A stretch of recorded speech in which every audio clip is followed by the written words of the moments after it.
Welcome to For the Win podcast. I'm your host, Karen Schaefer, founder of Women's Win, the Women's Wealth and Impact Network for women over 50. All our lives, we've been running a race in order to please everybody else, but guess what? Now it's our turn to win. Welcome to For the Win podcast. I'm your host, Karen Schaefer.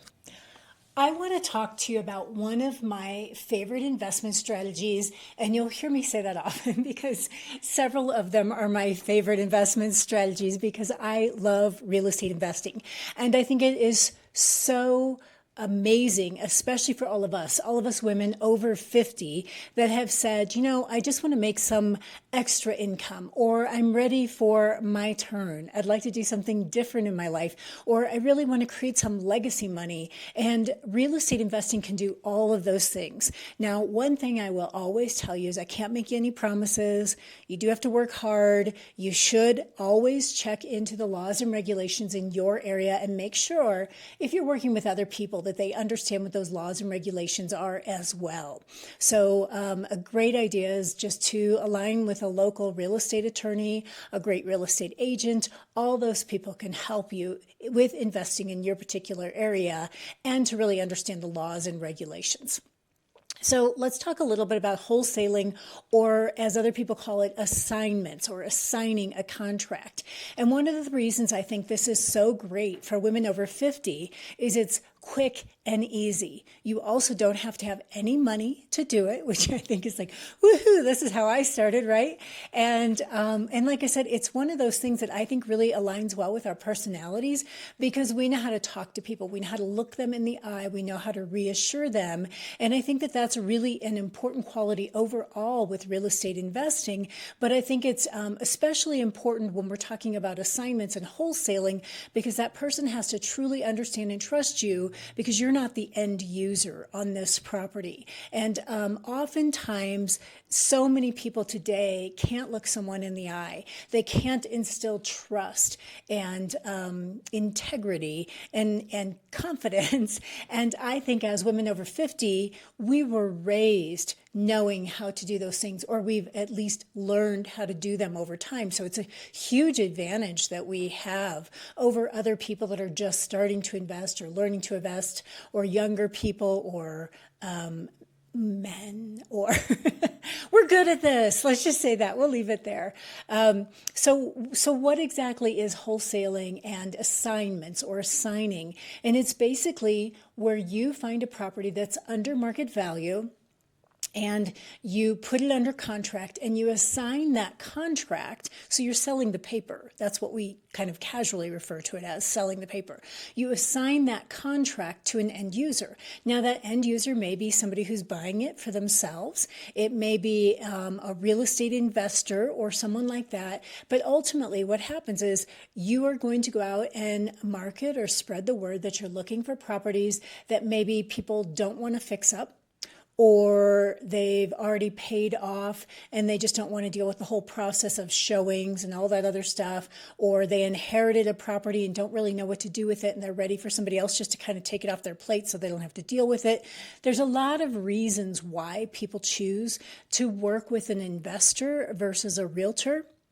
And so I think that many times people think, oh, well, why would they want to do that? They're just, selling it for less than what they could get. But the reality is sometimes it's just easier, or sometimes that property will be hard to sell in the mainstream of things.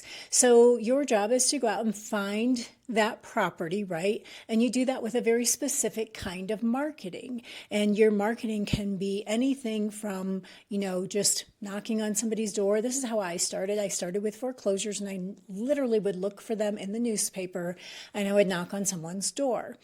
It can also be that you align with a good real estate agent who finds one for you that's not at market value or above market value, but that's actually below market value.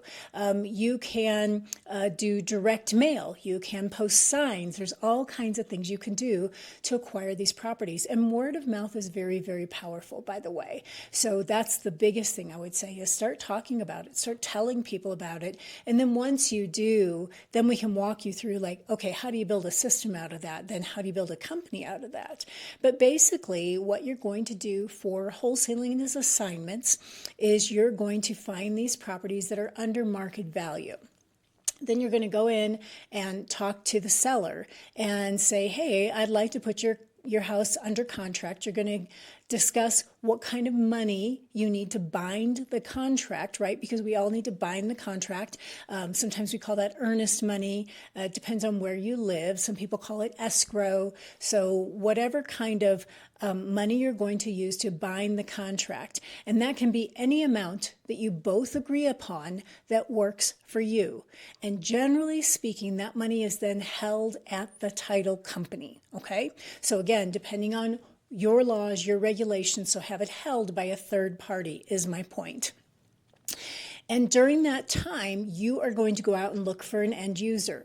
Keep in mind, you're disclosing all of this upfront verbally and in writing to the seller so that they really truly have a strong understanding that you're sort of a middlewoman, if you will.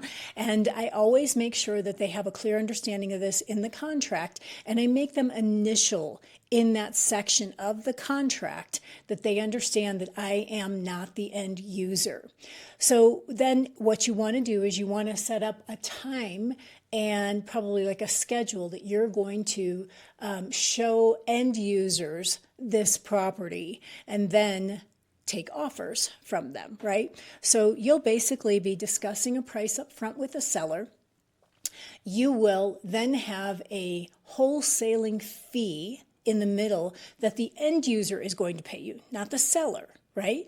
So say you have this wholesale or this assignment contract for, let's just use easy numbers here, $100,000. And then you're going to go out and market that property to end users, and you're going to say, you know, this house, once it's all fixed up, maybe it's a fixer-upper, once it's all fixed up, it's going to be worth $200,000, and it needs about $30,000 of fix-up. So then the quick money math on that, because I love quick money math. How many of you guys like quick money math?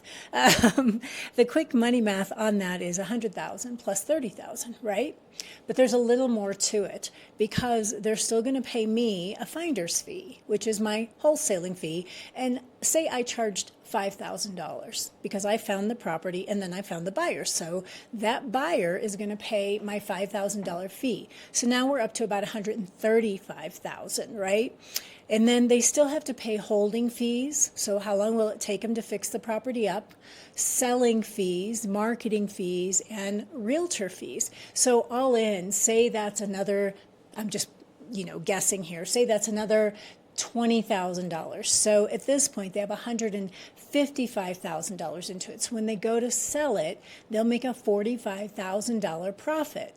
Now, is that worthwhile for them? Absolutely. Don't you think it's worthwhile for you? Was it worthwhile for me? You bet it was. I found that property. I had a good system in place for marketing. And then I also had a pool of buyers. Now, where do you get that pool of buyers from? Well, let me tell you. The pool of buyers comes from local real estate investor groups. It comes from putting some ads on Facebook saying I have houses to sell and joining Facebook groups of other real estate investors. You will find so many buyers. You will be astounded at how many buyers are out there. So that's why I always say set up times with the seller on how long you need to actually show the property in order to be able to sell it. Set up times that are kind of showing windows. So, hey, on Saturday from 10 to 2, I'd like to be able to show this property to some of the end users. And, so that maybe the seller doesn't want to be there or they do, that's up to you and the seller. But you set up times. The nice thing about doing it this way is it also creates a sense of competition between the investors or the end users for that property. And I think having a healthy sense of competition is a good thing. So keep in mind that they may or may not buy that property. It may just not fit in their portfolio at the time. It may be a type of fix-up they don't want to do or a neighborhood they're not interested in.